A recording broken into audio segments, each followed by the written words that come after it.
Hello friends, welcome to நிலை சமையல். நாம் இன்றைக்கி ரெட் சாஸ் பாஸ்தா எப்படி பண்ணுறதுன்னு பார்க்கலாம்.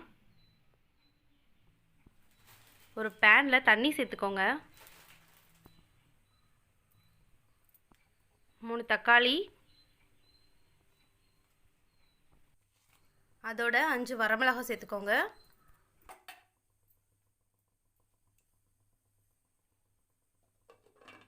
ஒரு மூடி போட்டு 5 நிமிஷத்துக்கு பாயில் ஆக விடுங்க.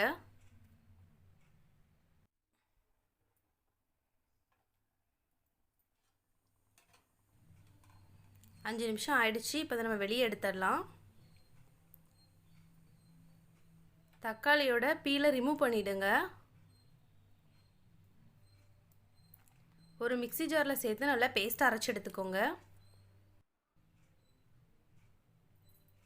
இது தனியாக எடுத்து வச்சுடுங்க. இப்போதைக்கு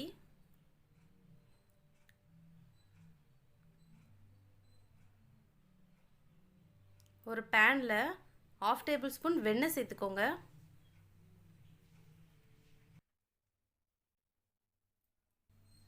வெண்ணெய் உருகுனதும் 3 பல் பூண்டை குட்டி குட்டியாக கட் பண்ணி சேர்த்துக்கோங்க. அதோட ஒரு நறுக்குன வெங்காயம்,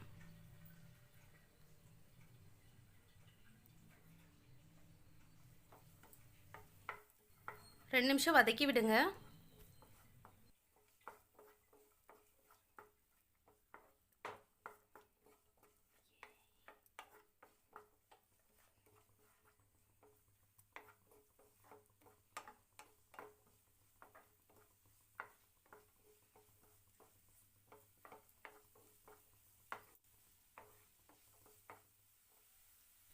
வெங்காயம் வதங்கினதும் நம்ம அரைச்சி வச்சிருக்க பேஸ்ட் இதில் சேர்த்துடலாம்.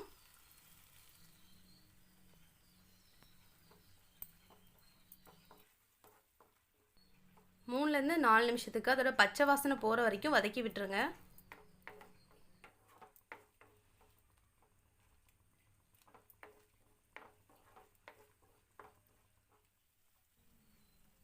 அதோட 1/2 டீஸ்பூன் பெப்பர் சேர்த்துக்கோங்க.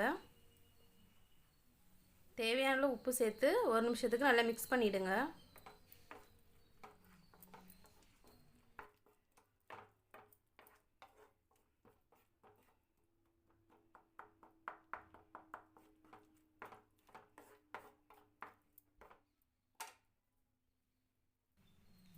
½ டேபிள் ஸ்பூன் டொமேட்டோ சாஸ் சேர்த்துக்கோங்க.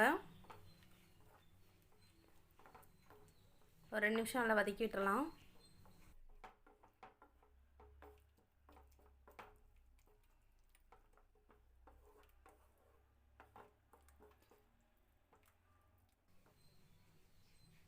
இதோட பாயில் பண்ணி வச்சுருக்க பாஸ்தாவையும் இதில் சேர்த்துடலாம். நல்லா மிக்ஸ் பண்ணி விடுங்க. மசாலா பாஸ்தாவோட நல்லா ஜெல்லாகணும், அந்த மாதிரி மிக்ஸ் பண்ணி விடுங்க.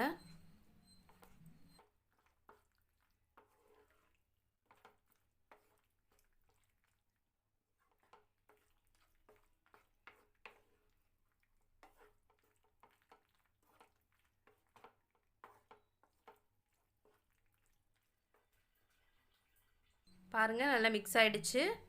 இப்போ இதில் ஒரு சீஸ் ஸ்லைஸ் சேர்த்துக்கிறேன்.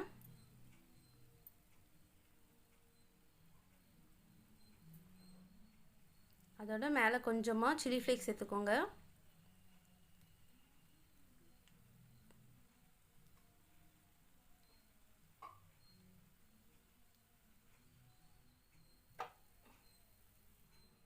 ஒரு மூடி போட்டு 2 நிமிஷத்துக்கு லோ ஃப்ளேமில் குக் பண்ணிக்கோங்க.